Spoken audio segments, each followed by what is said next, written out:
Okay, here we have 9.6, complex plane and polar form of complex numbers.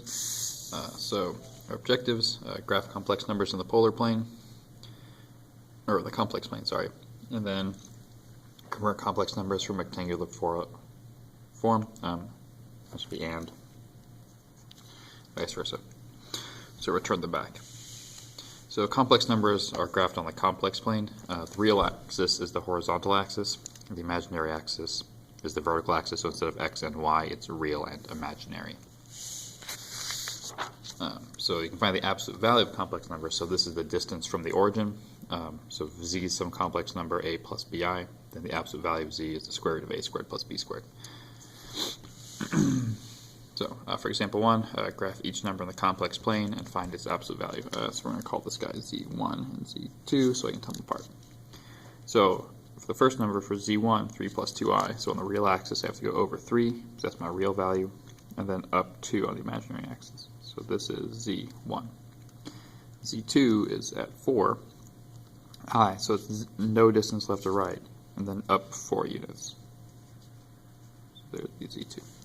So to find the absolute value, so the absolute value of z1 is the square root of a squared plus b squared. That's root 13. z2 is the square root of, so in this case a is 0, b is 4, so this is going to be the root 16, or 4. Root 13 up there if you work it all the way out.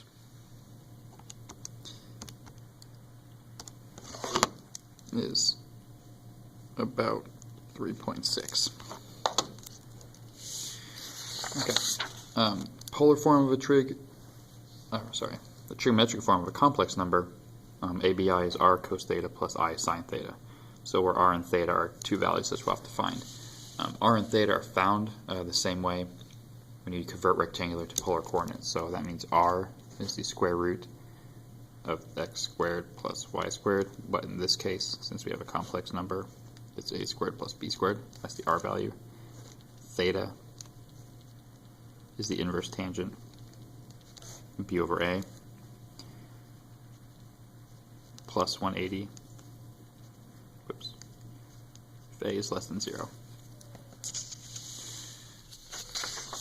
So express each number in complex form, or each complex number in polar form. So I need an r value, I need a theta value. So r for this one is the square root of negative 3 squared plus 4 squared. That's root 25, so r is 5. Theta is the inverse tangent of 4 over negative 3. I don't have to add 180 at the end because a is less than 0. So the inverse tangent of 4 divided by negative 3 is negative 53.1 plus the 180. So that is 126.9 degrees. So the answer then is z equals 5 parentheses cosine 126.9 plus I sine 126.9. And that's it. Like, you don't distribute. If you distribute and work that out, you'll end up back here. So for this one, r is the square root of 1 squared plus 3 squared. So that's root 10. Theta is the inverse tangent of 3 over 1. No add 180 this time. So root 10 is about 3.2. Theta is about 71.6 degrees. So z equals r cos theta plus I sine theta. So graphing, graph this 4 cos 11 pi over 6 plus I sine 11 pi over 6. So the first thing is turn that into degrees. So multiply by 180 divided by pi. Now that's going to be 330 degrees. So then this is your r value. So I'm going to go out on the 330 ray, which is right here. I'm going to go out 4 units, so 1, so there's 4. is labeled as a 4. So there'd be my point.